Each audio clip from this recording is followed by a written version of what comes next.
भाई साहब, मानवता चैनल में आप सभी मित्रों का बहुत बहुत स्वागत है। आज हमारे बीच में सुरेश बौद्ध जी हैं, जो मध्य प्रदेश राज्य है, वहाँ वीलभ बाबा साहब के हमारे यूट्यूब चैनल के सीईओ हैं।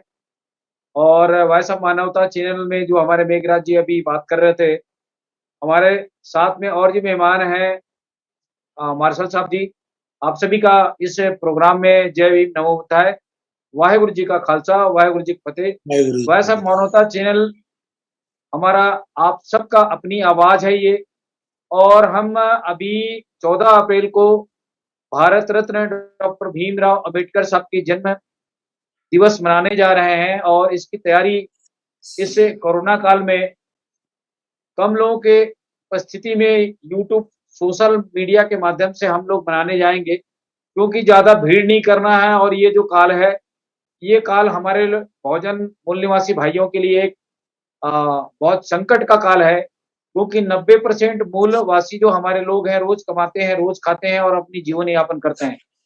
लेकिन इस कोरोना की महामारी ने हमारे लोगों को, हमारे महान पुरुषों को, उनकी जन्म दिवस मनाने के लिए भी हमें एक संकट की घड़ी आ गई है। बहरहाल, हम आज सोशल मीडिया के माध्यम से जुड़े हुए हैं। तो मैं सबसे पहला पहला सवाल हमारे जो वरिष्ठ पत्रकार है सुरेश बोस जी से करना चाहूंगा कि डॉक्टर भीमराव अंबेडकर साहब, जो भारत रत्न, संविधान निर्माता और महामानव, दलितों के मसीहा के रूप में जाने जाते हैं, उनके बारे में अपनी ख्यालात रखें। सुरेश बहुत जी, मेरी आवाज आ रही है? सुरेश जी, आपकी आवाज, हमें आवाज नहीं आ रही है।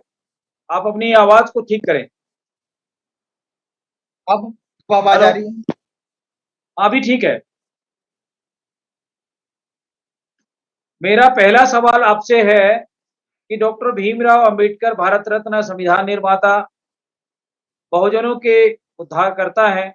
आज हम कल उनकी, परसों उनकी जन्म दिवस मनाने जा रहे हैं। तो हम वायसम मानवता चैनल की ओर से एक एपिसोड की शुरुआत किए हैं कि हम बाबा साहब के विचारों को जन जन तक पहुंचाने के लिए उनके विचारों पर हम चर्चा करेंगे। तो पहला सवाल हमारा आपसे है कि आप एक वरिष्ठ पत्रकार हैं और वी लव बाबा साहब की एक चैनल चलाते हैं, आपके फॉलोअर्स भी यूट्यूब में बहुत सारे हैं, लाखों में हैं। तो हमारे देखने सुनने वालों को ये बताएंगे कि बाबा साहब क्या इस जन्म दिवस को अवसर में हमारे देखने सुनने वालों को क्या संदेश देंगे, और अपने विचार रखें।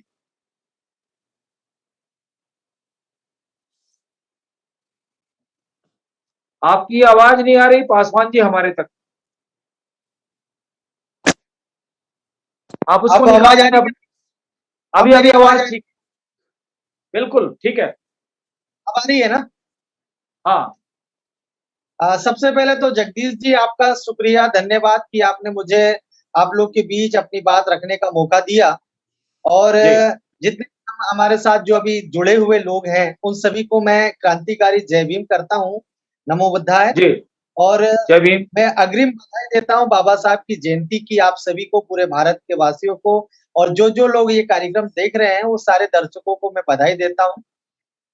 सबसे पहले कुर्रे जी, आपने जो पहला प्रश्न किया कि दलितों के उद्धारकर्ता, और बाद में आपने बहुजन शब्द उल्लेख किया, अच्छी बात है। लेकिन मैं सबसे जी। पहले ये क्लियर कर दूं, डॉक्टर बाबा साहब केवल एक जाति विशेष या एक समुदाय के महापुरुष नहीं थे। वे बल्कि सारे मनुष्य के, मानवता के लिए उन्होंने काम किया था। अगर भारत में, अगर श्रमिकों को 12 घंटे से 8 घंटे की नौकरी के लिए उन्होंने जो समय योजना, श्रम करने के लिए जो बनाया कानून, महिलाओं को, हर महिलाओं को, सिर्फ शेड्यूल कास्ट, शेड्यूल ट्राइब की नहीं, हर जाति, हर धर्म की महिलाओं को समान अधिकार के लिए बाबा साहब ने जो दर्जा दिलाया। और उसके अलावा डॉक्टर बाबा साहब ने इस देश के अंदर में योजना आयोग की नींव रखी, रिजर्व बैंक ऑफ इंडिया की नींव रखी। डॉक्टर बाबा साहब अम्बेडकर ने इस देश के अंदर में जो बड़े बड़े डैम आपको नजर आते हैं, उसकी नींव रखी। उसके अलावा बाबा साहब के ऐसे कई काम हैं जो कहीं ना कहीं हम उन्हें दलितों का नेता या एक जाति विशेष का नेता बोलकर मेरे ख्याल से कहीं गलती करते हैं। तो मैं माफी जी। चाहते हुए इस गलती को सुधारना चाहता हूँ। और पूरे देश के जो हमारे अभी समय जो सुन रहे हैं, मैं उनसे एक निवेदन भी करना चाहता हूँ कोरोना के बारे में वो ये कई लोग अफवाहें भी उड़ाते हैं, कई लोग अलग-अलग बातें करते हैं। मैं यहाँ कोरोना की चर्चा करने नहीं आया हूँ, लेकिन फिर भी पहले उसकी बात करूँगा। जैसे लोग अब बहुत सारी बात करते हैं कि ये सरकारी फंडा है, प्रोपेगेंडा है, लेकिन मैं आपको बता दूं मैंने काफी अपनों को खोया है। अभी आसपास में मैं छत्तीसगढ़ ही गया था। कुर्रे जी जानते हैं, एक आर के जांगड़े साहब है, उन्होंने ही इनवाइट किया था। वहां से आने के बाद कुर्रे जी ने बताया कि वो नहीं रहे हमारे बीच में। मैं जहाँ रहता हूँ वहां पे काफी 40 साल की उम्र के कम कम उम्र के मेरे दोस्त आज इस दुनिया में नहीं है। बहुत बुरी स्थिति है कोरोना की, और सरकारी जो स्वास्थ्य सिस्टम है पूरा लड़खड़ा गया है। तो बाबा साहब की अगर हम जयंती सही में मनाना चाहते हैं, तो मैं आप सभी से एक निवेदन करना चाहता हूँ, यदि आप अपने आप को डॉक्टर बाबा साहब का अनुयायी समझते हैं और तथागत बुद्ध का अनुयायी समझते हैं, या गुरु गोविंद साहब का, या हमारे जितने भी हमारे महापुरुष संत हुए हैं, गुरु हुए हैं, यदि आप उनके अनुयायी हैं, तो कहीं ना कहीं आप बुद्धि और विवेक से काम लीजिए इस जयंती पे। और इस जयंती पे आप लोग बाबा साहब की प्रतिमा पर माला चढ़ाने से बेहतर है उनकी जो विचारधारा है वो लोगों तक पहुंचाए, अपने घर परिवार में पहुंचाए, तो बाबा साहब को सही मेरे ख्याल से नमन होगा। कुर्रेश जी, सबसे पहले तो मैं यही कहना चाहता हूँ। अब हमारे जो दूसरे मेहमान जुड़े हैं, आप जी, उनसे बात। बहुत-बहुत धन्यवाद। आपने हमें एक बहुत अच्छा संदेश दिया। बाबा साहब का जन्म दिवस हम इस बार सोशल मीडिया के माध्यम से पूरी दुनिया के लोग मनाने की तैयारी में लगे हुए हैं। और आपका ये कहना भी सही बात है कि हमने एक अ, युवा साथी जो रामकृष्ण जांगड़े एक हमारे वकील थे, और मान्यवर कांशीराम साहब जी के साथ में उनकी अ लंबे समय से उनके साथ में उनके कार्यकाल में उन्होंने उनसे सीखा, और बहुजनों को जोड़ने के लिए, मानवता को जोड़ने के लिए उन्होंने एक लंबा काम किया। और उनके नहीं रहने से हमारे समाज को एक बहुत क्षति हुई है, क्योंकि उन्होंने छत्तीसगढ़ में जो सिरपुर का जो हेरिटेज है, उसको उसको आगे बढ़ाने के लिए लंबे समय तक वो प्रयासरत थे। और इस बार 22 देश के लोग सिरपुर में आए थे, और वह बाबा साहब बुद्ध बुद्ध बुद्ध विहार का एक प्राचीन काल का वहां पे सारी चीज वहां पे देखने को मिली है, जिसे बहुत सुरेश जी ने देखा है, और उसके उन्होंने अपने चैनल में भी इसकी प्रचार प्रसार किए हैं। बहरहाल ये मैसेज दुनिया तक गया है। और चूंकि हम बाबा साहब के इस उनके किए गए कार्यों को लेकर हम आज चर्चा करने जा रहे हैं, और हमारे जो साथ में है आकाश मार्शल जी, मैं उनसे पहले तो अपना वो हमारे देखने सुनने वालों को अपना परिचय दें, और बाबा साहब के जन्म दिवस के अवसर पर हमारे देखने सुनने वालों को अपना संदेश इनका दें। नाम विजेंद्र सिंह है। जी विजेंद्र हेलो। सिंह है इनका नाम। हाँ, तो मैं इसमें नाम आ रहा है ये आकाश मार्शल जी, हम देख रहे हैं, इसलिए मैंने कहा कि भाई जो नाम प्लेस हो रहा है उसको हमने, तो चलो ठीक है, बहरहाल वो अपना परिचय दे तो आ जाएगा सामने।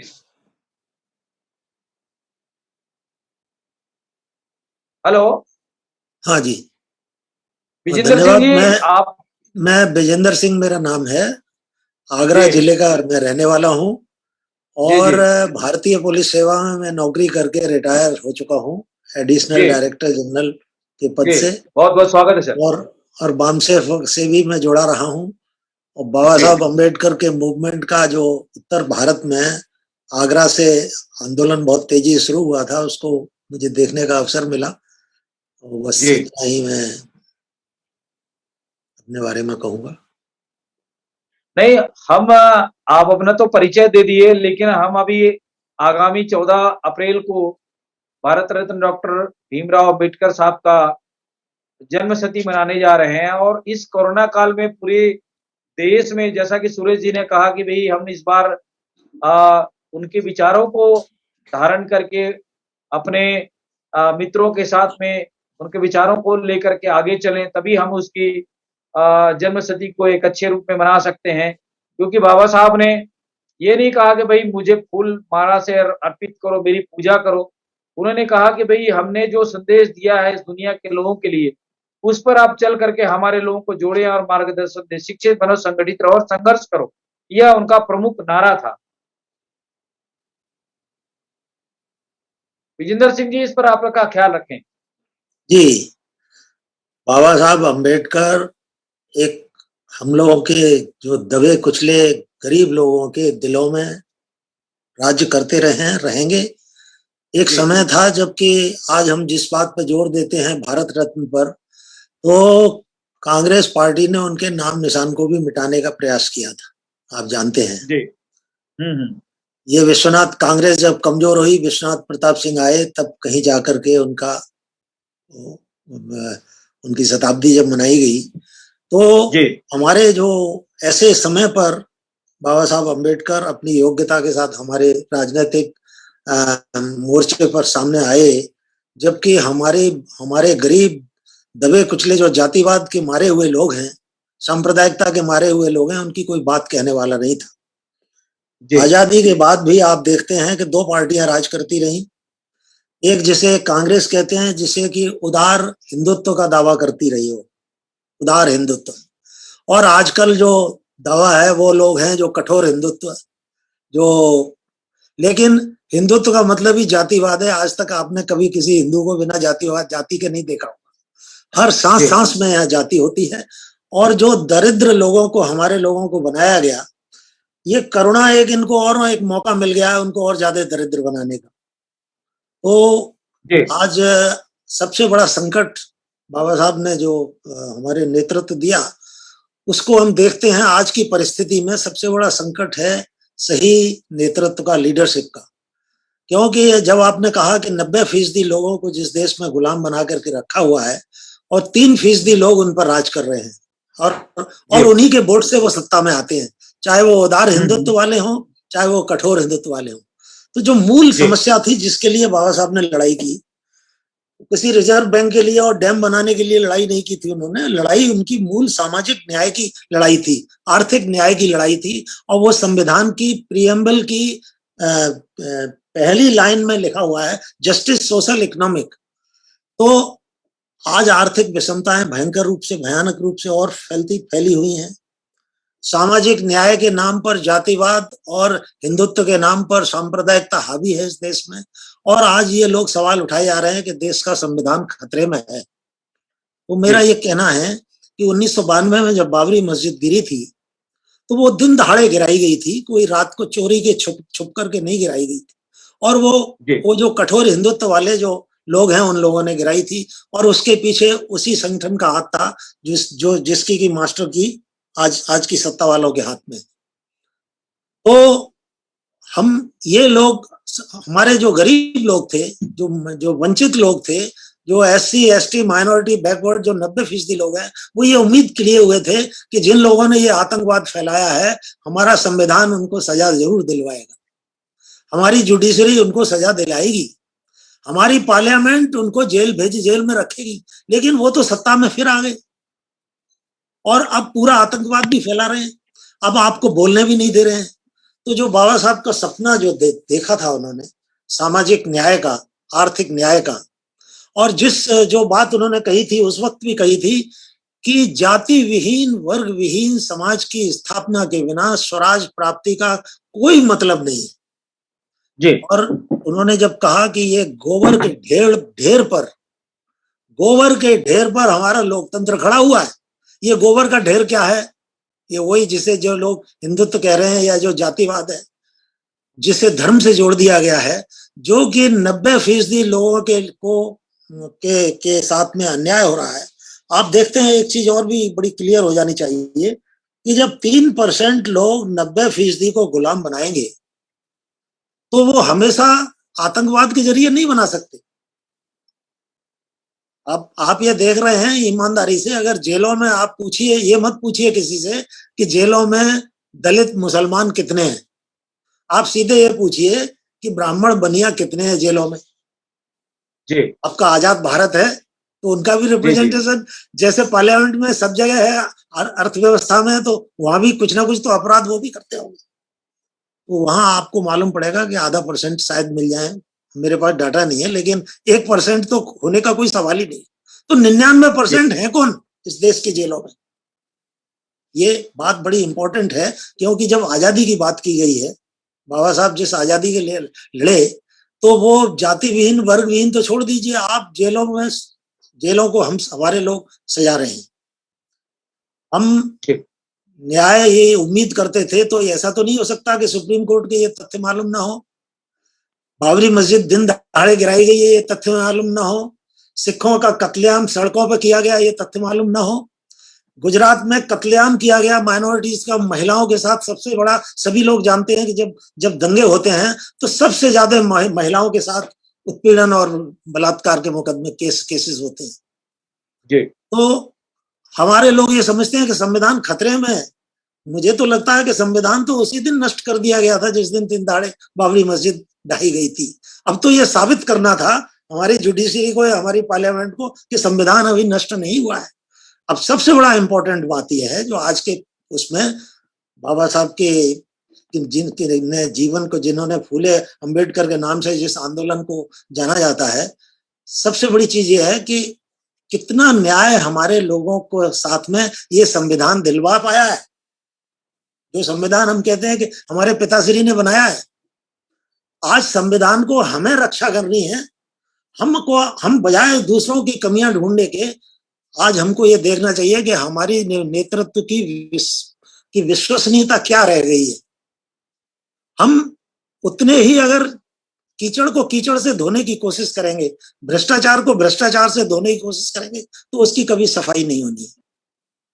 जी। आज हमारे नेताओं में, हमारे लीडर्स में, जो हमारे प्रतिनिधि हैं, उनमें जो जब तक वो बाबा साहब अम्बेडकर का कैरेक्टर नहीं है, जब तक वो नॉलेज से सब नहीं है, उनके पास सोच नहीं है, तो इस संविधान की रक्षा करना, तो संविधान के साथ तो जो कुछ हो रहा है, मगर इसके लिए ब्लेम हम भी अपने को करें, क्योंकि हमारे वोट के बिना कोई सत्ता में नहीं आता। जी। जब हम कहते हैं कि 90% हम हैं, तो 90% में के वोट हमारा है और सत्ता में बोल रहते हैं। काशीराम साहब ने ये नारा दिया था कि वोट हमारा राज तुम्हारा, नहीं चलेगा, नहीं चलेगा, लेकिन चल रहा है, दहाड़ के चल रहा है। बिल्कुल। इसका कारण क्या है कि मैं जो समझता हूँ, बाबा साहब के पास की एक परिस्थिति ऐसी थी कि वो पहले हाई स्कूल थे दलितों में। उस वक्त शिक्षा की 1907 में दलितों की शिक्षा की क्या हालत होगी। आज हमारे यहाँ लाखों लाख पढ़े लिखे लोग हैं, IAS में भी हैं, सरकार भी चला रहे हैं, राजनीति में भी सब एक से एक बढ़ करके हैं। और उत्तर प्रदेश जैसे प्रदेश में, जहां से मैं आता हूं, 4 बार मुख्यमंत्री रही मायावती जी। जी। ये कोई छोटी मोटी घटना नहीं थी कि अपदस्थ उत्तर प्रदेश से उनको जो ब्राह्मणवाद का, जो जातिवाद का किला है, उसको हथियार डलवा देना कोई मामूली बात नहीं थी। ये अवसर मिला, लेकिन हमारे यहाँ लीडरशिप की क्वालिटी में मुझे ऐसा लगता है कुछ कहीं गड़बड़ थी, क्योंकि मैं उस वक्त बड़े पद पर रहा, मैंने देखा 4 बार सरकार बनी, लेकिन शिक्षा, जो बाबा साहब ने कहा शिक्षित बनो, शिक्षा से परिवर्तन होगा, 4 बार शिक्षा मंत्री कौन था ये जरा पता लगाइएगा। वही जातिवाद के रक्षक, वही ब्राह्मण लोग उसमें रहे। और हमको अवसर मिलते हुए भी कि जो ये देखा गया है कि जो उत्तर प्रदेश को संभालता है वो दिल्ली को संभालता है। हम लोगों को बड़ी उम्मीदें थी कि जागृति हो गई। गड़बड़ ये हो गई मेरे ख्याल से कि जो वामसेफ शुरू की थी, उसको काम को हमने कैडर बिल्डिंग को आगे नहीं बढ़ाया। हम बाबा साहब की जय जयकार करते रहे, बाबा साहब को हर साल याद करते हैं, एक आध संगठन नहीं, लाखों संगठन बने हुए हैं, लेकिन कभी कभी लगता है कि एक क्वालिटी की जो होनी चाहिए थी, वो ट्रेनिंग के जरिए एक हमारे पास भीड़ है। इस भीड़ को अगर फौज में आपको तब्दील करना है, तो फौज में तब्दील करने के लिए आपको सही नेतृत्व चाहिए, सही जनरल्स चाहिए, सही कमांडर्स चाहिए। तो मेरे ख्याल से आज जब हम बाबा साहब को आज के जन्मदिन को याद करते हैं, तो मुख्य बात यही है कि सामाजिक न्याय हमारे 90% को, आर्थिक न्याय हमारे 90% को, जो कि संविधान की प्रस्तावना में लिखा हुआ है, उद्देशिका में लिखा हुआ है, वो कितना मिला है। आज जरूरत है उस संविधान को भी हमें रक्षा करनी है, अपने आप की भी रक्षा करनी है। आज हम कटोरा लेकर के किसी से रिजर्वेशन की भीख मांगने की जब जरूरत पड़ती है, जब आप कमजोर हो, आप बहुजन हैं। हम अपनी शक्ति को पहचाने और बाबा साहब से एक ही संदेश देखें, विजन, नॉलेज, कैरेक्टर, सोच, ज्ञान और चरित्र, अगर हमारा नेतृत्व इन चीजों को विकसित नहीं करता और सिर्फ भ्रष्टाचार में कंपटीशन हम करने लगते हैं, तो कीचड़ से कीचड़ ढूंढने के बजाय एक बात और भी हमें नहीं भूलनी चाहिए कि भ्रष्टाचार की कीमत गरीब वर्ग को, दबे कुचले लोगों को ही चुकानी पड़ती है। और इस लूट में आप देख रहे हैं आजकल तो 10-20 हजार करोड़ की बात नहीं होती, हजारों हजार करोड़ लोग लूट रहे हैं। कभी चाहे हवाई जहाज खरीदे जा रहे हो, चाहे मतलब एक संस्कृति बन चुकी है भ्रष्टाचार की। सिंह जी, मैं आपको मेरी बात आप एक मिनट में मैं खत्म हो गई मेरी बात।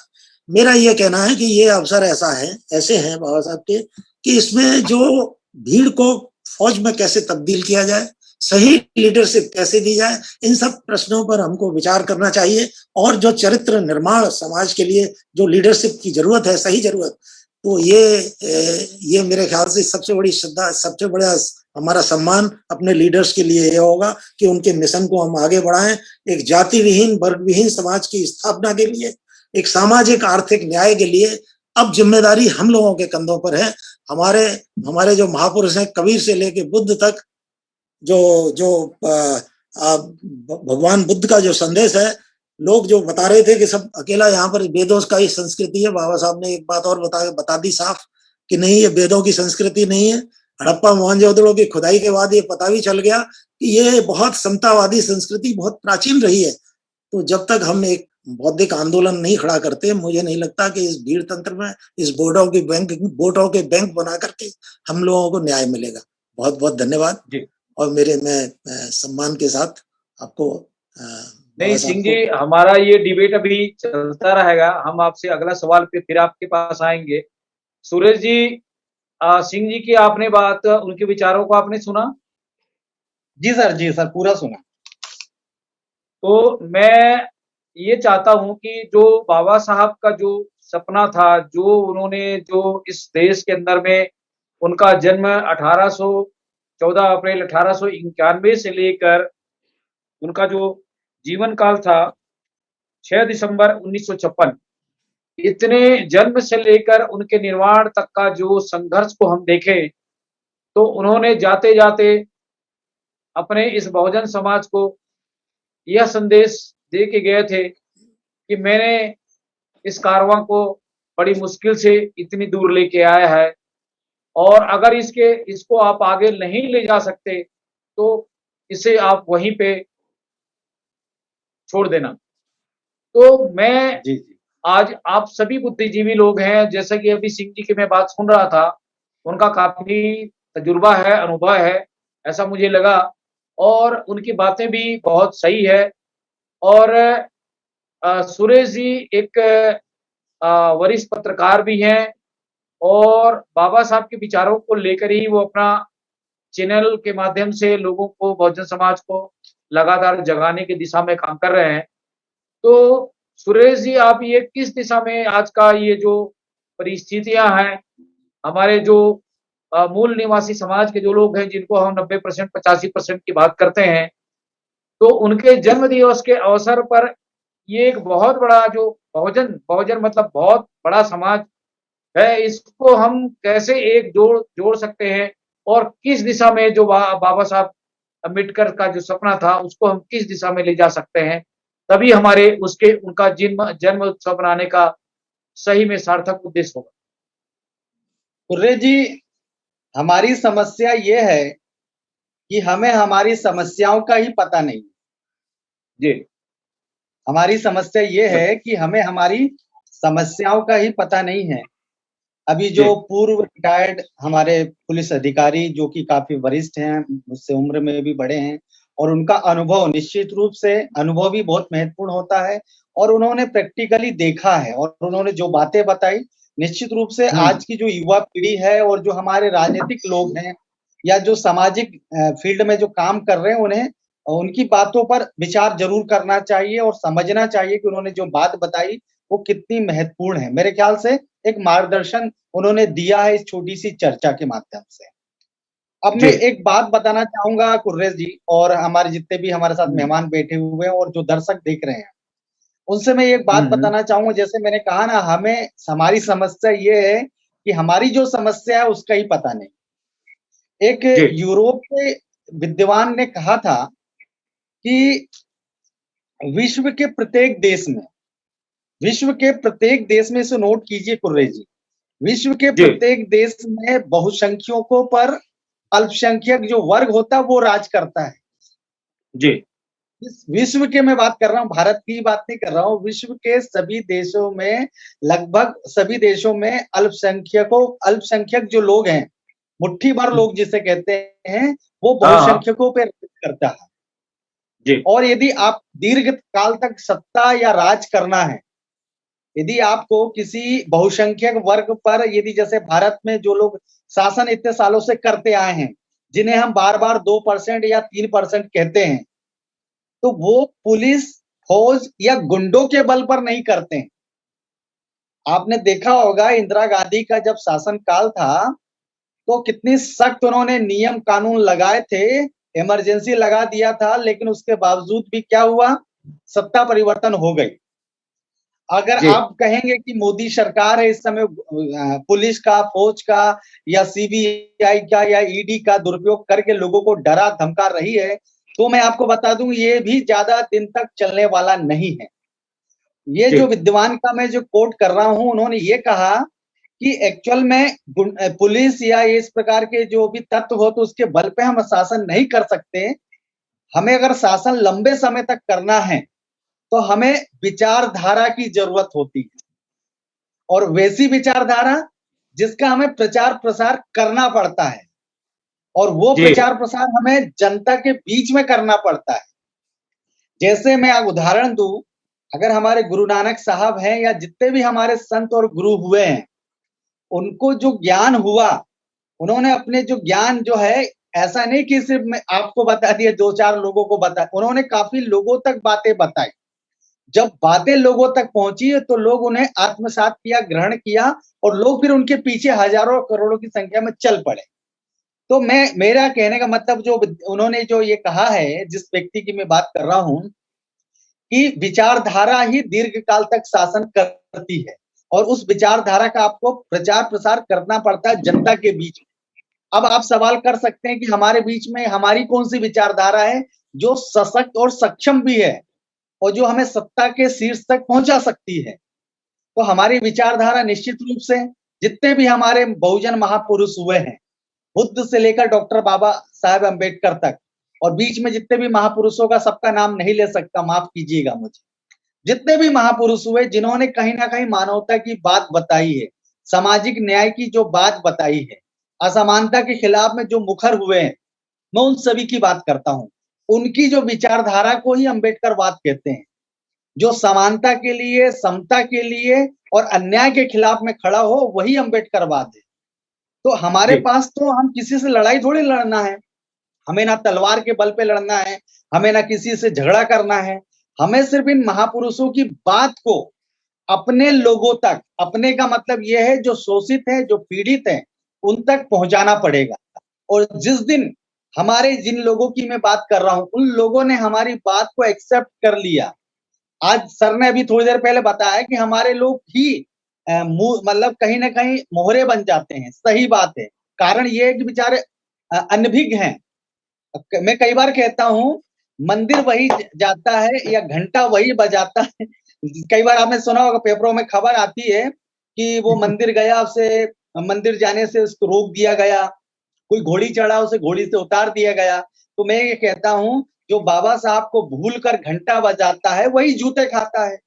अगर तुम बाबा साहब को नहीं जानते हो, बाबा साहब ने जो हमें अधिकार दिए नहीं जानते हो, तो आपके साथ ऐसा हर्ष होना ही है। तो मेरे कहने का मतलब यह है कि यदि हमारे पास जब इतने महापुरुषों की इतनी अच्छी विचारधारा है, जिसको कोई चैलेंज नहीं कर सकता, दुनिया का कोई भी बुद्धिजीवी हो, हिटलर हो या कोई भी व्यक्ति हो, हम अगर इन महापुरुषों की विचारधारा की बात डंके की चोट पे करेंगे, तो कोई ये नहीं कह सकता कि आप गलत बात कह रहे हो। तो मैं ये कहना चाहता हूं कि हमारे महापुरुषों की विचारधारा जिस दिन हमने लोगों तक पहुंचा दी और लोग हमारी बात को अच्छे से समझ गए, वो दिन दूर नहीं, उस दिन हमारे जो बहुजन समाज के लोगों की सत्ता होगी। इसका उदाहरण बताऊंगा, सबूत देना चाहता हूं। बाबा साहब ने इतना बड़ा काम कर दिए इतने कम उम्र में। 56 साल मतलब उन्होंने बहुत ही कम उम्र में, मैं उन्हें कम उम्र ही समझूंगा कि जब वो 1956 में हमसे अलविदा कह के चले गए, तो उसके पहले उन्होंने कितने काम कर दिए। जो सदियों की जो गुलामी थी, हमारे जो जी पूर्वज थे बेचारे सार्वजनिक कुएं तालाबों का पानी नहीं पी सकते थे, हमें स्कूल में पढ़ने का अधिकार नहीं थी, हमारी माँ बेटियों को जला दिया जाता था। तब बाबा साहब ने ऐसी क्रांति कर दी, सारी चीजें खत्म हो गई। तो कैसे खत्म हो गई?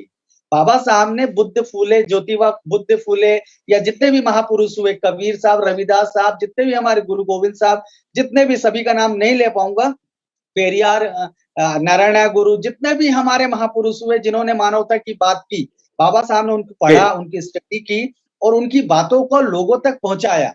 आपको याद होगा बाबा साहब ने कहा था कि मैं इस धर्म में पैदा हुआ, हिंदू धर्म में, ये मेरे बस में नहीं था, लेकिन मैं हिंदू बनकर मरूंगा नहीं, ये मेरे बस में है। बाबा साहब ने ये बात कह दी थी, लेकिन उसके 20 साल के बाद उन्होंने धर्म को छोड़ा, त्यागा। ऐसा क्यों? ये बहुत महत्वपूर्ण, ये सोचने वाली बात है। तो मेरे ख्याल से मैं लंबा बोल रहा हूँ, तो उसके बाद नहीं बिल्कुल सही है। देखिए तो बाबा ये जो साहब ने हमारा, हाँ कुर्रे जी, मैं और बोलना चाहता हूँ। तो बाबा साहब ने ये जो बात कही और 20 साल के बाद धर्म परिवर्तन किया, बाबा साहब सार्वजनिक जीवन में आ गए थे, लेकिन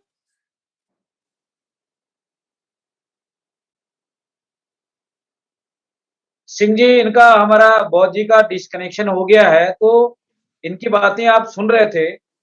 मैं अगला सवाल के साथ आपके पास जाना चाहूंगा, क्योंकि कोई भी संगठन को चलाने के लिए, समाज को चलाने के लिए या विचारधारा को आगे ले जाने के लिए नेतृत्व की जरूरत पड़ती है। तो जिस ढंग से आपने बामसेप की बात करी थी, और इसका जन्म भी उस समय SC ST OBC के मामसेप के जो कर्मचारी लोग हैं, जो बाबा साहब ने बनाया था, SC ST OBC community marriage address federation जो बनाया था, उसके माध्यम से इस देश के अंदर में एक जागृति पैदा हुई।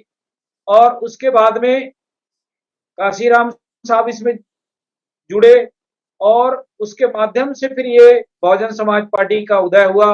उसके बाद में मायावती जी उत्तर प्रदेश के एक बड़े राज्य की चीफ मिनिस्टर बनी।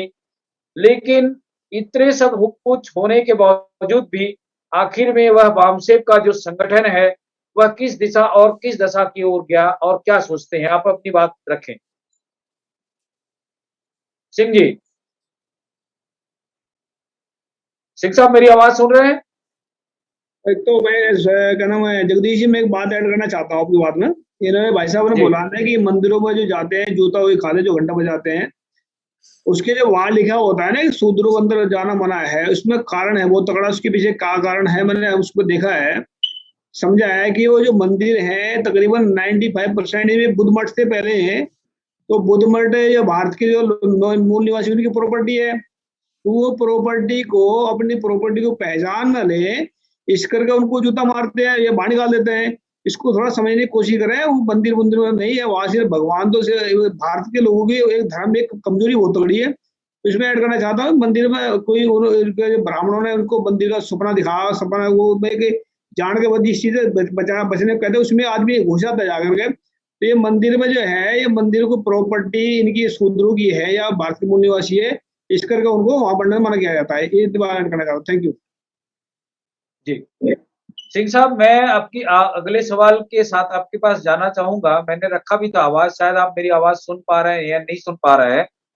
मैं ये चाह रहा हूं कि भारत के अंदर में जो एक विचारधारा पैदा हुई थी बामसेप के माध्यम से, और देश के इस बहुजन समाज को, जो 90% लोगों की आबादी बहुसंख्यक की बात करते हैं, इनको जोड़ने की दिशा में जो बुद्धिजीवी पढ़े लिखे लोगों ने जो शुरुआत करी, आखिर वह किस दिशा में गया और कहां जाके अटक गया?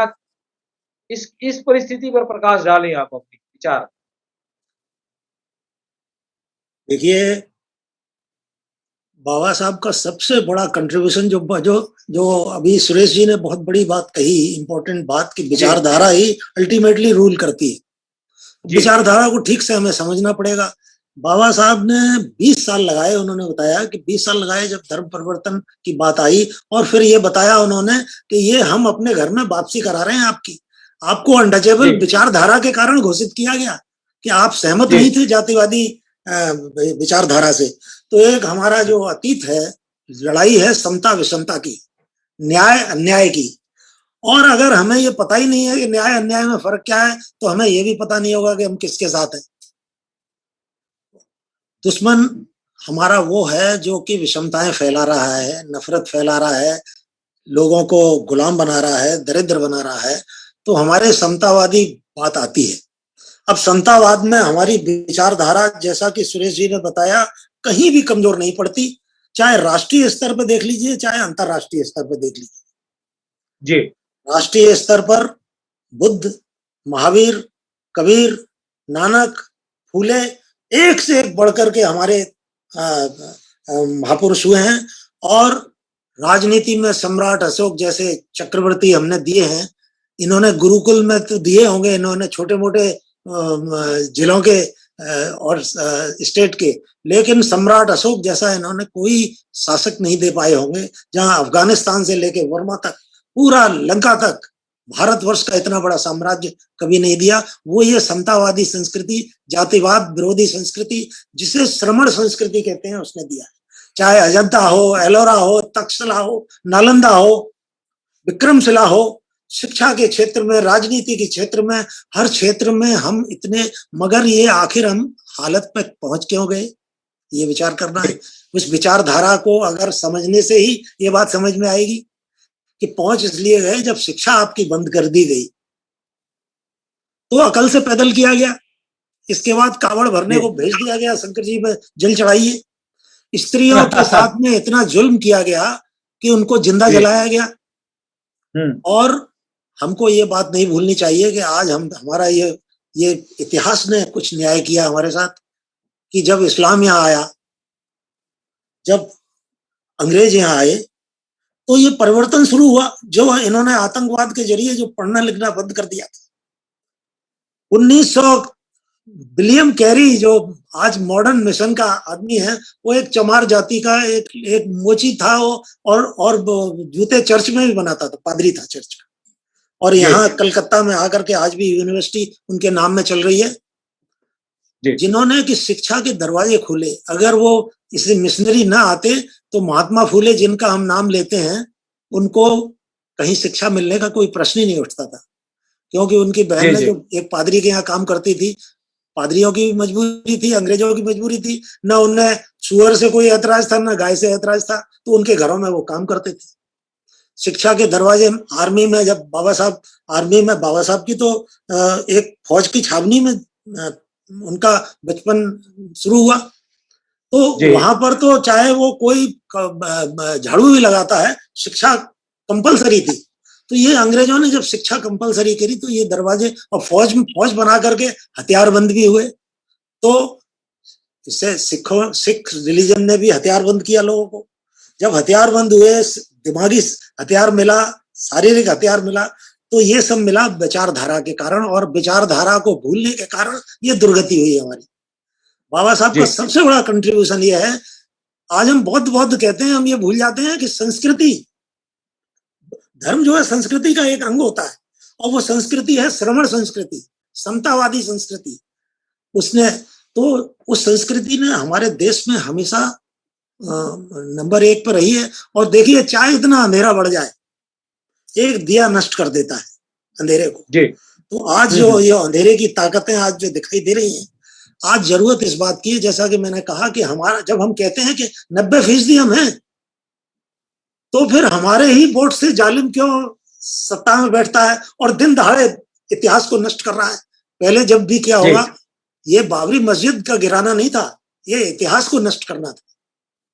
तो चाहे वो तालिबान इतिहास को नष्ट करे, चाहे ये भारतीय तालिबान इतिहास को नष्ट करें, ये वो लोग हैं जो न्याय के साथ नहीं है, अन्याय के पक्ष लेते हैं। इसलिए हमारी जो सुरेश जी ने जो बात कही है कि वैचारिक आधार, लीडरशिप को कम से कम समझना चाहिए। क्योंकि देखिए, ब्रेन हमारा 1 किलो होता है, शरीर भले 1 क्विंटल का हो जाए, तो जो लीडरशिप है वो ब्रेन होती है।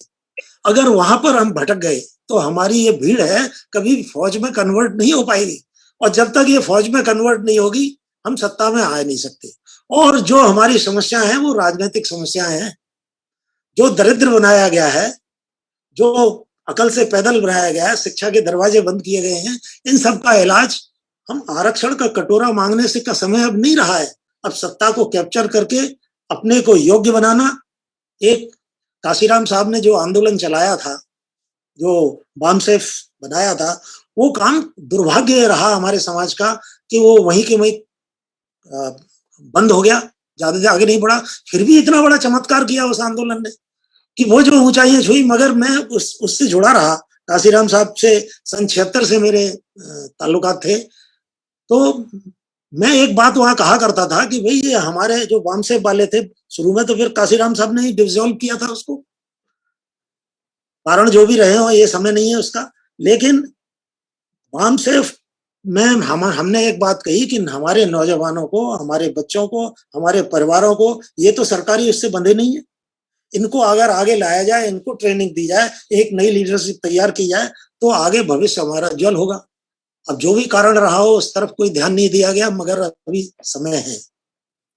और आज ये जो संकट के बादल छाए हुए हैं, आज जो हम गलतफहमी हमारी निकल रही है कि अब संविधान की हम ही को रक्षा करनी है, संविधान हमारी रक्षा करने वाला नहीं है। अगर संविधान रक्षा करने वाला होता तो ये बाबरी मस्जिद वालों को, या जो मुसलमानों का कत्लेआम कराने वालों को, सिखों के कत्लेआम कराने वालों को 17 साल तक उसके वो चलते रही, कमेटियां चलती रही, कमीशन चलते रहे, लोग खाते पीते मजा करते रहे, लेकिन न्याय व्याय कुछ नहीं मिला।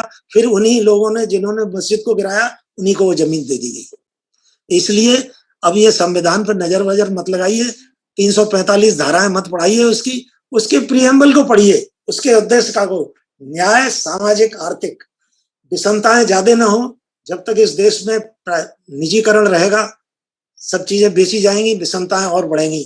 ये हमारी गुलामी के वारंट हैं। ये हम इसकी गंभीरता को हम समझें, खाली जय जयकार करने न लगे रहे। बाबा साहब का समाजवाद का जो सपना उन्होंने देखा था, जो स्टेट और माइनॉरिटीज जो किताब में जो उन्होंने सपना देखा था कि रूस के मॉडल पर हमारा समाजवाद होना चाहिए, प्राइवेटाइजेशन नहीं होना चाहिए, उन सब चीजों को समझने की जरूरत है। अब मेरा एक और कहना है कि राष्ट्रीय स्तर पर जब हमारा इतना बड़ा जबरदस्त इतिहास रहा है, अंतरराष्ट्रीय पे तो कल परसों की बात है। न रूस में क्रांति को रोक पाए ये लोग पूरी ताकत लगा करके, न चीन में रोक पाए, न आगे आज भी कोशिश कर रहे हैं, नहीं रोक पा रहे। तो खास बात यह है कि अगर पार्टी मजबूत होगी, लीडरशिप मजबूत होगी, तो हम सत्ता हमारे हाथ में होगी और हम सत्ता के योग्य साबित होंगे। वरना सियारों की तरह हुआ करने से, बाबा साहब की जय जयकार करने से, हजारों संगठन बनाने से ये समाज बदलने वाला नहीं है। बदलेगा वही जो काशीराम साहब ने किया। उस काम को आगे बढ़ाने की जरूरत है, एक कैडर बिल्डअप करने की, नौजवानों को आगे लाने की, महिलाओं को आगे लाने की। और मुझे विश्वास है कि ये बादल जो छाए हुए हैं ये कुछ दिन के हैं। आज आपने देखा था 27 कानून लेबर क्लास के, मजदूरों के खारिज किए थे इस सरकार ने, और इसका इतना मन बढ़ गया था कि किसानों के खिलाफ भी 3 कानून लेके आए। वो 3 कानूनों में किसानों ने जो है ना टक्कर दी, इनके पसीने छूटने लगे। आज जरूरत है मजदूर और किसानों को एक साथ लाने की। और ये जो 3 दुश्मन है हमारे, जातिवाद, सांप्रदायिकता, भ्रष्टाचार, जातिवाद, सांप्रदायिकता, भ्रष्टाचार, इसको मजदूर किसान ही लड़ सकते हैं, क्योंकि यही इसके मारे हुए हैं। तो ये गंभीर समस्या है सब। आज बाबा साहब को जब हम याद कर रहे हैं तो उसकी भावना को, बाबा साहब की को याद करें, किस तरह उन्होंने अकेले लड़ाई लड़ी। आज तो हमारी फौज में बहुत लोग हैं, लेकिन हम भीड़ को फौज में कन्वर्ट नहीं कर पा रहे। हम दुश्मन और दोस्तों तक का फर्क नहीं समझते। ये मैं बहुत बहुत धन्यवाद आपका, क्योंकि आपने इतनी कम शब्दों में सारगर्भित बातों को रखा। ये महत्वपूर्ण विषय पर हम आप टॉपिक कर रहे हैं, क्योंकि बाबा साहब की सिर्फ जयंती मना लेने से ही हमारा ये बहुजन समाज का उद्धार नहीं हो सकता, ये सच है। और आज वॉइस ऑफ मानवता चैनल के माध्यम से ये डिबेट का प्रयास किया गया है। और इसमें मैं एक बात और कहना सुरेश जी जी, मैं आपके पास ही जा रहा हूँ। जी, मैं आपके पास ही आ रहा हूँ।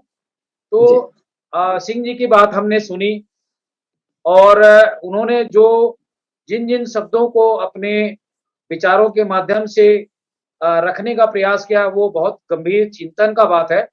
और सुरेश जी, हम आपसे ये सवाल करना चाहेंगे कि भारत के अंदर में बहुजन समाज के लोग पढ़ लिख करके आज कौन सी ऐसी दिशा में आगे नहीं बढ़े हैं, या क्या ऐसी कमी है जो एकता के सूत्र में बंद करके, या बाबा साहब की बात तो करते हैं, गौतम बुद्ध की विचार साहब को भी बात करते हैं, फॉलो करते हैं, लेकिन क्या ऐसा कारण है कि हम इतने सारे पढ़े लिखे होने के बावजूद भी, हम इतने बड़े बहुसंख्यक समाज होने के बावजूद भी, हम ये 15 और ये 85% का जो जो बात आ रही है, जो कांसीराम साहब करते थे कि 85 पर 15 का राज नहीं चलेगा, तो हम ये 85 के लोग कैसे शिक्षित लोग पढ़े लिखे एक हो सकते हैं?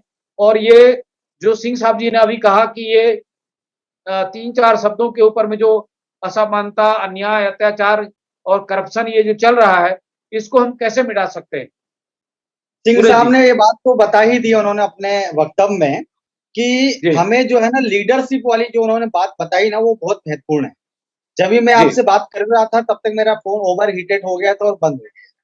मैंने जी। अपनी बात पूरी नहीं कर पाया था। मैं भी उसी बात पे आ रहा था कि जो विचारधारा की मैं बात कर रहा हूँ कि विचारधारा ही हुँ, शासन करती है। यदि हमने विचारधारा लोगों तक पहुंचा दी और आज हमारी फौज भी बन गई है, लेकिन लीडरशिप कहाँ है? लीडरशिप हमारे पास सही नजर नहीं आ पा रही। काशीराम साहब ने सर ने बताया कि 1976 सब जब उस समय मेरा जन्म भी नहीं हुआ था। काशीराम साहब से सर के 1976 में ताल्लुकात थे। इसका मतलब जी, काशीराम साहब 1976 से काम कर रहे थे। विचारधारा ही जी, फैला जी, रहे थे ना, गांव-गांव साइकिल यात्रा करते थे, वो केडर क्लासेस चलाते थे। विचारधारा ही जी, का प्रचार प्रसार कर रहे थे ना। आज जो हम बहुजन की बात करते हैं, 85 की बात करते हैं, तिलक तलवार और तराजू की जो बात करते हैं, अगर मेरे ख्याल से काशीराम साहब नहीं होते तो हम बाबा साहब को भी भूल गए होते। सिर्फ इतना जी, याद रहता कि उन्होंने संविधान लिखा है। तो काशीराम साहब ने हमारे लोगों के पास जा जाके एक हमें लीडरशिप चाहिए और लीडरशिप हमें मिल नहीं पा रही है।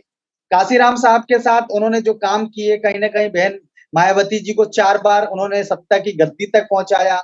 बेशक उन्होंने जाहिर तौर पर उन्होंने काफी मेहनत की, बहन जी ने भी, लेकिन आज ये कड़वी बात कह रहा हूँ, काफी लोगों को मिर्ची लग सकती है।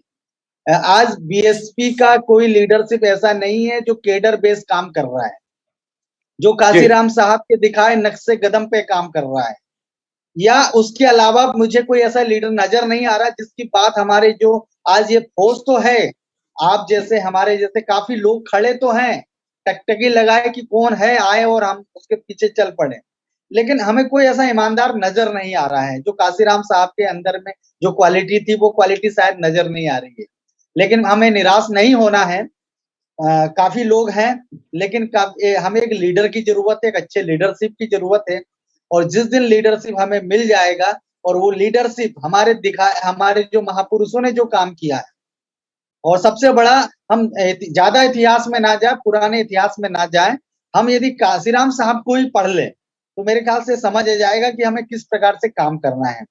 तो कहीं ना कहीं कुर्रे साहब, हमारे जो आज जो भी नौजवान देख रहे हैं ये हमारी बातें, या जो भी हमारे बुद्धिजीवी वर्ग, तो उन्हें कहीं ना कहीं समझना पड़ेगा कि क्या कमी है कि उनके साथ लोग इकट्ठा नहीं हो पा रहे हैं। और एक बात और बताऊंगा, आज जैसे बीजेपी हमारे शासन पे हम पर राज कर रही है, तो ईवीएम एक फैक्टर है, लेकिन उसके बावजूद भी एक फैक्टर और है जिसे हम ईवीएम के कारण उसे भुला देते हैं। जो आरएसएस है वो 100 सालों से काम कर रही है, 100 से ज्यादा साल हो गए, और वो क्या काम कर रही है? विचारधारा ही फैला रही है, छोटे छोटे बच्चों पे विचारधारा फैला रही है। जब हम सोए रहते हैं, रजाई तान कर सोए रहते हैं, ठंड में या गर्मी में हम कूलर में सोए रहते हैं, तब ये लोग सुबह 5 बजे उठ के भगवा झंडा फहराते हैं और उसको सैल्यूट करते हैं, और हिंदू राज या ब्राह्मण राज की बात करते हैं। छोटे छोटे बच्चों से ऐसा संकल्प दिलाते हैं जब हम सोए रहते हैं।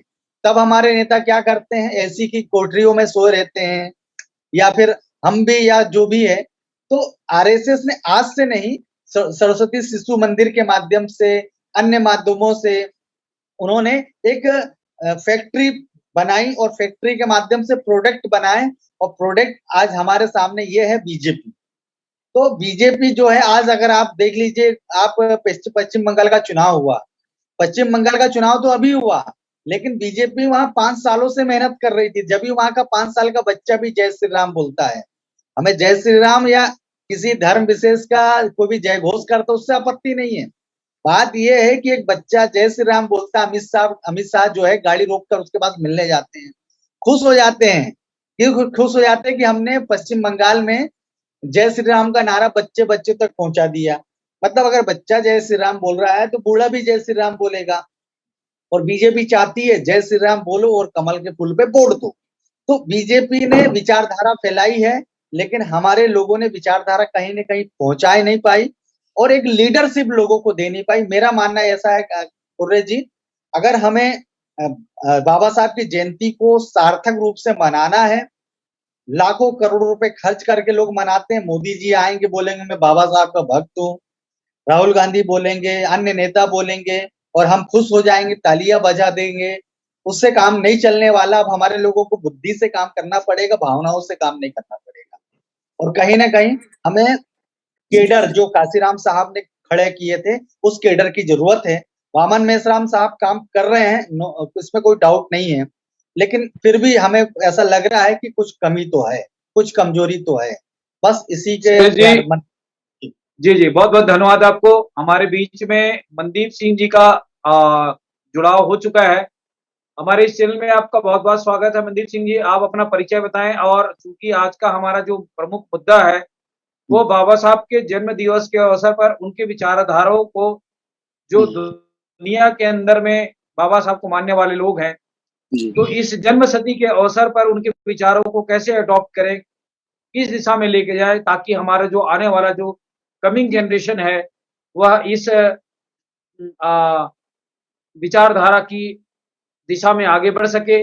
जिस ढंग से गुरु नानक जी ने से लेकर के 10वें पिताजी जो मानवता को जोड़ने के लिए जीवन पर्यंत अपना परिवार बलिदान कर दिया, तो हम आखिर में बाबा साहब के इस योगदान को या जो हमारे गुरुओं की विचारधाराओं को हम किस दिशा में लेके जा रहे हैं, मनदीप जी अपने ख्याल रखें। मैं भाई मनदीप सिंह अमेरिका से हूँ और मानवता से मैं काफी देर से मेरा इंटरेक्शन है और मैं जुड़ा रहा हूँ। और हम भी प्रोग्राम ऐसे ही आपकी तरह करते हैं और हमारे मन की भी ये सोच थी कि ऐसे अच्छे प्रोग्राम करवाए जाए ताकि दुनिया में अवेयरनेस फैले। और भीमराव अंबेडकर साहब, उनका बहुत बड़ा योगदान है, इसमें कोई शक नहीं है। मगर ये जो आइडियोलॉजी है, हमारे गुरु महाराज की आइडियोलॉजी हो, चाहे बाबा साहब की जो विचारधारा है, वो एक सीमित क्षेत्र तक ही सीमित है। जैसे यूपी में पहले इसकी अवेयरनेस पंजाब में काफी थी, आज से 10 या 15 साल पहले जब काशीराम थे तो पंजाब में भी प्रचार था। मगर उसके बाद में पंजाब में आबादी तो तकरीबन 35% से ऊपर जो है वो समाज की आबादी है, मगर अब उसमें जो लोग हैं वो दूसरी पार्टियों के बीच में चले गए। जब लीडरशिप में चेंजिंग होती गई, किसी से सलाह नहीं ली गई वहां पर, और इसके अलावा वो लीडर लिए गए जो लोगों तक, ग्राउंड तक पहुंचते नहीं थे, जिनके बारे में किसी को मालूम नहीं था।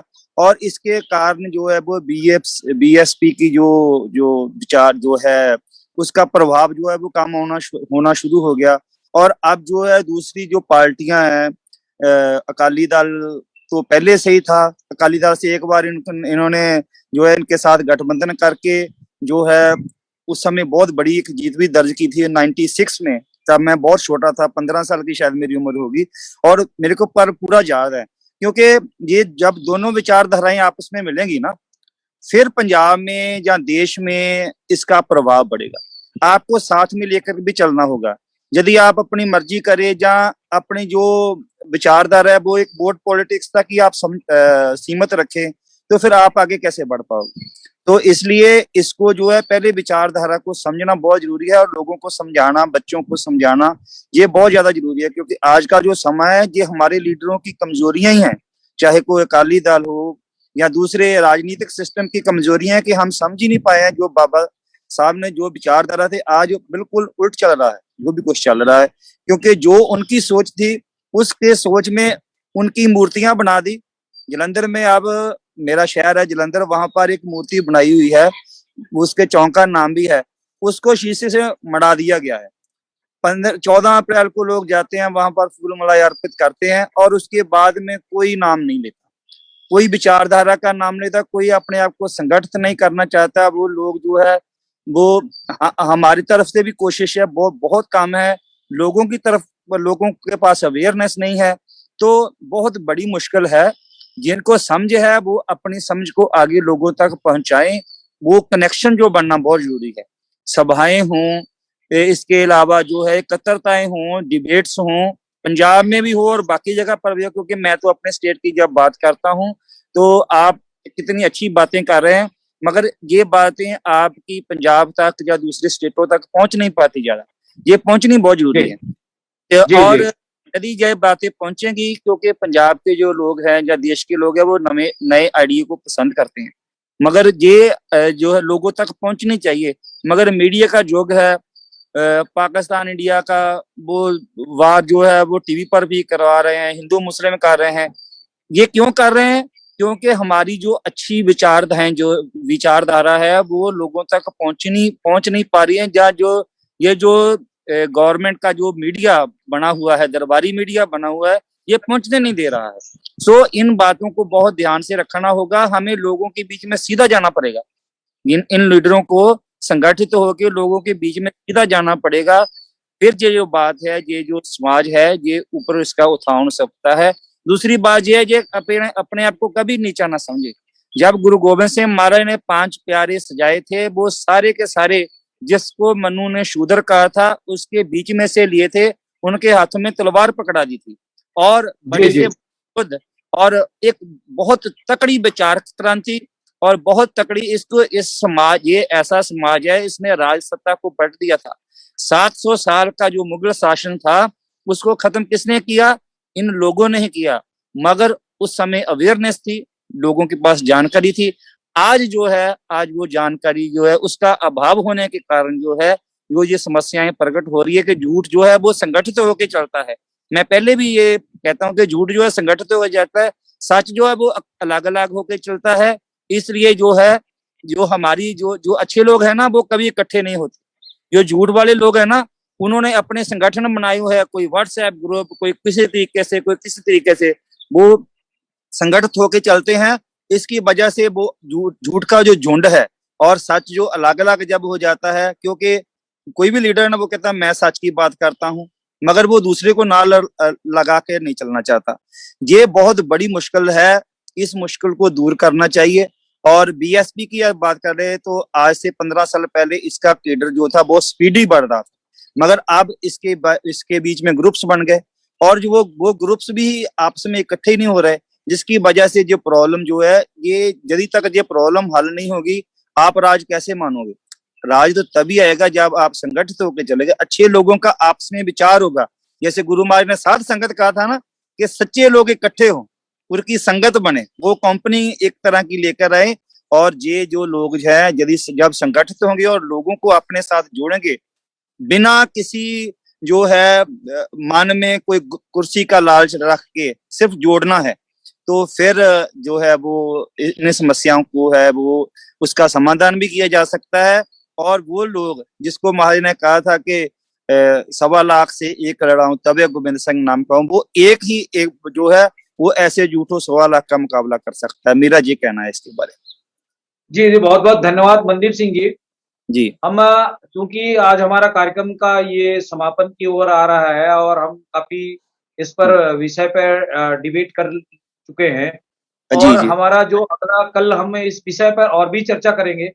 जी जी मैं सुरेश बौद्ध जी से के पास जाना चाहूंगा, क्योंकि मध्य प्रदेश से वो एक पत्रकार है जी जी और जो हमारी तीनों गेस्ट होस्टों की बात उन्होंने सुनी है। बौद्ध जी, जो ये जो बहुजन मीडिया है, जो मेन स्ट्रीम की मीडिया है, जिस मीडिया की बात मनदीप सिंह जी ने कही कि ये मीडिया भक्तों की मीडिया है, गोदी मीडिया का नाम दिया गया है लोगों ने, तो ये जो बहुजन समाज का जो अपने लोगों के लिए जो मीडिया है, ये मीडिया पर हम थोड़ी सी चर्चा करना चाहेंगे संक्षिप्त में, और एक 2 मिनट में हम अपनी बात करके आज का इस एपिसोड को खत्म करना चाहेंगे। तो सुरेश जी के पास हम ये जानना चाहेंगे कि आप ये बहुजन मीडिया के माध्यम से भी बाबा साहब के मीडिया चलाते हैं, तो हमारे देखने सुनने वालों को क्या बताएंगे, क्या कहना चाहेंगे कि बाबा साहब के जन्म दिवस के अवसर पर ये बहुजन मीडिया का कितना महत्व है? मैं सबसे पहले तो मैं ये कहूंगा, वॉइस ऑफ मानवता जो टीवी चैनल चल रहा है या यूट्यूब पर जो चैनल चल रहा है, जितने भी दर्शक अभी देख रहे हैं, तो उनका फर्ज ये बन जाता है कि अगर हमारी बात जरा सी भी अच्छी लगी हो, अगर 1% भी अगर पसंद आई हो, तो वो इसे सब्सक्राइब जरूर करें। और हमारी बातों को यदि आप अच्छा लगता है, प्रचार प्रसार करना चाहते हैं, तो इसे शेयर करने में कंजूसी ना करें। क्योंकि देखो, आपने बोले ना बहुजन मीडिया, सबसे बड़ी दिक्कत ये होती है हमारे लोगों की, हमारी भी, कि हम लोग क्या हमेशा गोदी मीडिया को कोसते हैं। उसे जातिवादी मीडिया बोलते हैं, उसे मनुवादी मीडिया बोलते हैं, उसके पूंजीवादी मीडिया बोलते हैं, उसे दरबारी मीडिया बोलते हैं। लेकिन अपना मीडिया अगर हमको बनाना है, और हमारे जो दर्शक जो देखते हैं, मान लीजिए मैंने बहुत ही सोच के मीडिया कोशिश किया कि यार चलो हमारी बातें आगे नहीं बढ़ पाती, तो हमने वी लव बाबा साहब या WLBS न्यूज नाम से चैनल बनाया, या वॉइस ऑफ मानवता नाम से सर ने चैनल बनाया। तो उन्होंने क्या सोचा कि ये बात हमें सभी लोगों तक पहुंचानी है, इस सोच को लेकर बनाया उन्होंने। लेकिन क्या होता है कि इसे देखने वाले लोग सीमित होते हैं। तो सबसे पहले तो आपको इसे देखना पड़ेगा, हमारे लोगों को ये बोलना पड़ेगा, भाई आपको 5 रोज एक ना एक वीडियो हमारे जो बहुजन मीडिया के आप आइए, सर्च करके देखिए कौन कौन से चैनल में क्या क्या चीजें डली है, कम से कम आप वो देखिए। जब उसमें व्यूज आते हैं, तो अब हम लोगों को एक जो हमारा जो उत्साह है, उत्साहवर्धन होता है। हम लोग आप लोगों से कोई पैसा नहीं मांगते हैं, जिसे आप गोदी मीडिया बोलते हैं, जिसे आप जो भी मीडिया बोलते हैं, उस मीडिया को आप देखने के लिए महीने का 350 से 400 500 रुपए देते हैं। हम लोग आपसे ना 1 रुपए मांग रहे हैं और ना ही 300 रुपए मांग रहे हैं। हम आपसे ये चाहते हैं, आप जितने भी हमारे बहुजन चैनल है, मैं ये नहीं बोलता सिर्फ भाई साहब मानवता या वीला बाबा साहब या अन्य जो चैनल है, जितने भी आपको लगता है कि जो कहीं ना कहीं बहुजन समाज की बात करता है, कहीं ना कहीं मानवता की बात करने वाली जो चैनल है, और जो सच दिखाते हैं, अगर आपको लगता है कि आप ये चैनल काम अच्छा कर रहे हैं, तो आप उन्हें प्रोत्साहन के लिए मैं बोलूंगा, आप पहले देखना चालू करें। और देखना जब चालू कर दें, तो उन चैनलों को आप सब्सक्राइब कीजिए। और सब्सक्राइब जब कर देंगे आप, तो आप हमारे वीडियोस को मेरे ख्याल से कहीं ना कहीं अपनी मर्जी से शेयर करने लग जाएंगे। और जिस दिन सुरेश जी बहुत बहुत धन्यवाद, क्योंकि समय हमारा खत्म होने जा रहा है। और मैं सिंह जी के पास जाऊंगा, उसके बाद फिर मंदिर जी के पास जाऊंगा, फिर इस कार्यक्रम के हम समापन 1-1 मिनट में अपनी बात रखें। इस मीडिया के ऊपर में आपका क्या सोच है, जो हम लोग अभी ये डिबेट कर रहे हैं? ये मेरे ख्याल से पहला प्रयास है वॉइस ऑफ मानवता चैनल के माध्यम से, कि बाबा साहब के विचारों को लेकर उनके जन्म सदी के अवसर पर हम ये डिबेट करने जा रहे हैं। और ये हम 4 मेहमान आज जुड़े हैं, बहुत महत्वपूर्ण विषय पर आज चर्चा हुई है। सिंह जी, आपकी अपने ख्याल रखें, आगरा वाले साथी। जी, हमारा जो मीडिया है, चाहे वो मीडिया हो या वो पार्टी हो या संगठन हो, है प्रचार तंत्र होता है बेसिकली। जो आपने कहा ना कि देखिए मीडिया, अगर हमारे पास प्रचार तंत्र नहीं है, तो मैंने वो देखा है जमाना, जब मैं एक जिले में SP हुआ करता था, तो वो गुरुद्वारे के बाहर लिख दिया किसी ने, वो लिख दिया वाहेगुरु। इंटेलिजेंस ने खबर दी कि खालिस्तान के नारे लिखे हुए, फौजियों ने पकड़ लिए। फौजियों ने पकड़, इंटरोगेशन हुआ उस जिले में फौजियों का। मेरे पास फोन आया कि भाई तुम्हारे आदमी बड़े बदमाश हैं, इन्होंने तो ये कह दिया कि आतंकवादी आ गए। मैंने कहा कि भाई देखो, बदमाश क्या है, ये भी साधारण परिवारों के हैं। जब प्रचार तंत्र ये चल रहा है रात और दिन, और तो एक जमाना था, हमने देखा था दिल्ली में, एक सरदार बस में आ जाए तो लोग घूरने लगते थे उसे। आज पूरी बस में आ जाए कोई नहीं देखेगा। तो ये प्रचार तंत्र बहुत बड़ी चीज है। सुरेश जी ने सबसे बड़ी बात बताई जो विचारधारा की। मैं कंक्लूड ये करूंगा कि बाबा साहब का जो महामंत्र, जो नारा दिया उन्होंने, शिक्षित बनो, शब्द का कोई अर्थ होता है, भाव होता है, लक्ष्य होता है। अगर शब्द का अर्थ ठीक नहीं मालूम है, तो ऐसे ऐसे बंद ताला में मकान में अंदर क्या रखा है कुछ पता नहीं है। अगर इन्होंने प्रचार कराया जय श्री राम, आपके पास जय भीम नारा है, आपको कोई नहीं रोक रहा है प्रचार करने से। लेकिन विचारधारा जो उन्होंने बताई कि भाई शत्रु कौन है, मित्र कौन है, दोस्त दुश्मन में फर्क, तो शिक्षित बनो, जो कहा उन्होंने, शिक्षित बने होगा, ये मतलब नहीं है कि वो हाई स्कूल का BA का सर्टिफिकेट ले आए।